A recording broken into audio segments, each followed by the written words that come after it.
It's like cooking. I mean, cooking is such a brilliant metaphor for music making, because music is math as well. You know, if you come down to, don't get me started, but if you come down to even... No, let's get you started. Even why we've ended up with the even equal-tempered scale that you find on a piano that's allowed us this rudeness, this plethora of polyphonic music that allows us to modulate from key to key. If I was to tell you the whole thing is based on a nasty technological bastardization of pure sound, futzed with so that we could create all this music that we never seem to ever quite get enough of, mainly because it's not...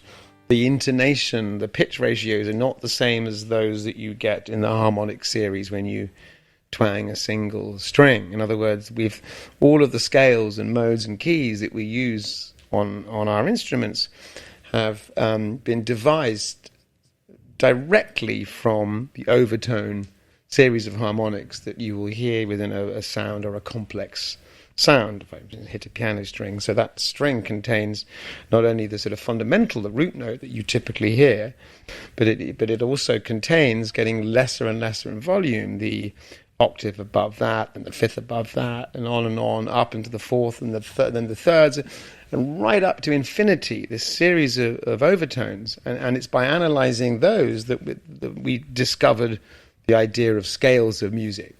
And music came from all that. But it wasn't until the 17th century that the technology of the piano and of the equal-tempered approach to music, where we cheated and we divided the ratios into these really nasty numbers. I mean, if you look on an oscilloscope or a cymatic representation of a proper C major triad, if I played it in the absolute true harmonic, with the true harmonic frequencies, it's incredibly pure.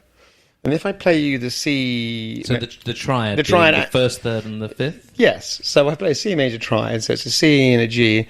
If I played on the piano and I ran that through, you'd actually notice that it's kind of flat. It's out of tune. It's not actually correctly in tune. So we've compromised. Which is this weird thing that we have in the guitar, where you get quarter notes and you get... Well, the great thing about a fretted instrument, and string players and obviously singers can edge their pitch in between, whilst if you're on a piano where you've got these fixed keys, you can't play the notes in between a C and a C sharp or a C and a D on a piano. Right. It doesn't exist.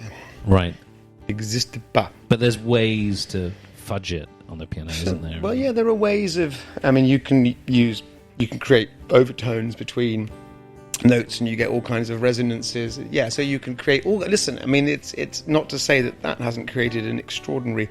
But I think the more time you spend in music, the more your quest for the perfect note, the most pure sound, the most sort of spiritual combinations...